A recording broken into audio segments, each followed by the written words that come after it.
காங்கிரஸ் தலைவர் ஜோதிமணி அவர்கள் நியூஸ் 18 தொலைக்காட்சிக்கு ஒரு பேட்டி கொடுத்திருந்தார். ரொம்ப பதட்டமாக தான் பேசினார். என்னன்னு பார்த்தீங்கன்னாக்க அது ஒரு வதந்தி. இன்னும் அது எங்கும் முடிவெல்லாம் ஆகலை.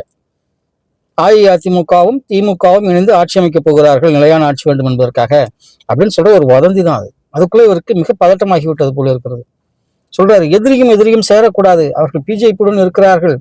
இதுவரைக்கும் திரு மு.க. ஸ்டாலின் அவர்கள் மத்திய அரசுக்கு எதிராக காத்திரமான ஒரு போராட்டத்தை முன்னெடுத்திருக்கிறார். அதனால அவர் பல விடயங்கள்ல பிஜேபி எதிர்த்திருக்கிறார். அவர் என்னைக்குமே எதிரியோடு சேரக்கூடாது, அதாவது அதிமுக கூட சேரக்கூடாது அப்படின்னு சொல்றாரு. எல்லாம் சரிதான். அப்ப துரோகிகளோட சேரலாமா? திமுகவோட கூட்டணி வச்சு திமுக வாக்குகளை வாங்கி கொண்டு எதை பற்றியும் கவலைப்படாமல் டக்குன்னு அணிமாறின துரோகிகளோட சேரலாமா? அரசியல்னா இப்படிதான், அரசியல் இந்த மாதிரிதான் இருக்கும், நாங்க புதுவிதமான அரசியல் முன்னெடுக்கிறோம், நாங்கள் தேசிய அரசியல் முன்னெடுக்கிறோம், நாங்க பிஜேபி உள்ள வந்துடக்கூடாதுக்காக முன்னெடுக்கிறோம் அப்படின்னா நீங்க யாருக்கு ஆதரவு கொடுத்துருக்கணும்? இதுவரையில் ஜெயித்ததற்காக போயிட்டு திமுக தலைவரை பார்த்துருக்கீங்களா? அவங்கள்ட்ட பேசியிருக்கீங்களா? இன்றைக்கு அதிமுகவும் திமுகவும் இணைந்தால் உங்களுக்கு என்ன வந்தது?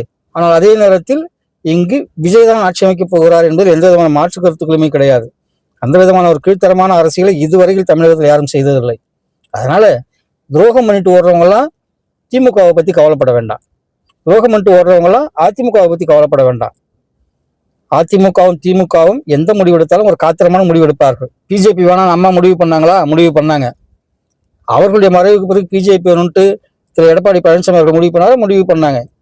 நாங்கள் சனாதனத்தை எதிர்த்து நிற்கிறோம் அப்படின்னு சொல்லி திமுக முடிவு பண்ணாங்களா? அந்த ஸ்டாண்ட்ல உறுதியா நிற்கிறாங்க. அந்த கூட்டத்தில் இருக்க கட்சியினரும் அப்படிதான் நிற்கிறாங்க. இன்றைக்கு கம்யூனிஸ்ட் கட்சிகளுடைய கூட்டம் நடந்துகிட்டு இருக்கு. இதன் முடிவில் அவர்கள் யாருக்கு ஆதரவு தெரிவிக்கப் போகிறார்கள் என்பதை அறிவிப்பார்கள். காங்கிரஸ்காரர்களுடைய மந்திரி பதவிக்கு எந்த விதமான ஊரும் வந்து விடாது. எனவே இதை பற்றி அவர்கள் கவலைப்பட வேண்டாம். ஆட்சி அமைக்கப் போவது விஜய் அவர்கள் தான்.